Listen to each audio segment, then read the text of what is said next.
আর জানে না এই কথা বলতে, ওর তো শুধু খালি প্রেসক্রিপশন লিখলে 1000।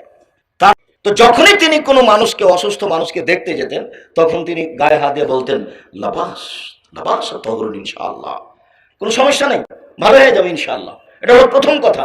এক কথা থেকে অনেক বড় করে দেবেন। ডাক্তার তো আর জানে না এই কথা বলতে, ওর তো শুধু খালি প্রেসক্রিপশন লিখলে 1000, তারপরে চিকিৎসা থাক, পরে চিকিৎসা। আর ওই ওষুধ লিখে দিবেন যে ওষুধের সাথে তার কোম্পানির সম্পর্ক আছে। মানে ও জাহান্নামে চলে গেছে, ঢোকেনি কেন, মরেনি এই জন্য। সব জায়গায় তার প্রতারণা, লিখা থেকে প্রতারণা, পড়া থেকে প্রতারণা, ওষুধ থেকে প্রতারণা। যে রোগী কি হলো তার সাথে তার চিন্তা নেই, শুধু টাকা। এই পড়া পড়তে হবে না, এই পড়া আমি পড়তে নিষেধ করিনি, তবে এই চরিত্র নিয়ে পড়তে হবে না। সেদিনও বলেছিলাম ফুলকোটে যে এই যে বালিয়াদিহির বা বগুড়ার বা শাহজাহানপুর থানার একটা ছেলে ভালো শিক্ষা অর্জন করেছে, লন্ডন থেকে ডাক্তারি পাস করে এসেছে, আপনার পিজি হাসপাতালের বড় ডাক্তার, 2-3 লক্ষ টাকা মাসে বেতন, বাপের বাড়ি বেড়াতে এসেছে, ডাক্তার সাহেব গাড়ি থেকে নামলেন, দাড়ি চাঁচা আছে, গলায় টাই আছে, প্যান্টটা টাকানোর নিচে আছে, হাতে সিগারেট আছে। তারপরে বৌমা গাড়ি থেকে নামলো, খালি হালকা হালকা কাপড় আছে। একটু পরে নাতনি গাড়ি থেকে নামলো, গায়ে কাপড় নেই, দেখা গেল গাড়ির পিছন দিকে কুকুর আছে। তো সব মিলে আপনি কি বুঝলেন?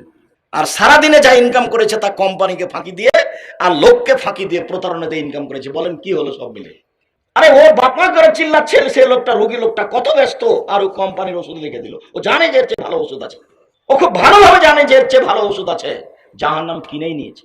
আয়াতুল কুরসি পড়লে যেমন আল্লাহ নবী বলছেন যে কেউ যদি ফরজ সালাতের পর আয়াতুল কুরসি পড়ে তো জান্নাতে চলে গেছে, তো ঢোকেনি কেন, বলে মরেনি এই জন্য। এ তো প্রতারক, বিদ্যার নামে জাতিকে প্রতারণা দেয়, এ আবার কি জান্নাত? প্রতিবেশীর কল্যাণ কামনা করতে হবে। রাসূল সাল্লাল্লাহু আলাইহি সাল্লাম ওই বেদুইন মানুষের গায়ে হাত দিয়ে বলে লাবাসা তো ইনশাআল্লাহ, কোনো সমস্যা নেই, ভালো হয়ে যাবে। তো পল্লী মানুষ তো পড়াশোনা জানে না, অশিক্ষিত মানুষ, তখন বলছে কাল্লা, না না কখনো নয়। আরে তাফুর আলা শাইখিনা মা, বৃদ্ধ মানুষের উপরে জ্বর 103 ডিগ্রি 5 ডিগ্রি, একবারে গায়ে জ্বর ফেটে যাচ্ছে, আর আপনি বলছেন যে ভালো হয়ে যাবে, কোনো সমস্যা না। আল্লাহ নবীর কথাটা উল্টা ভেবেছে।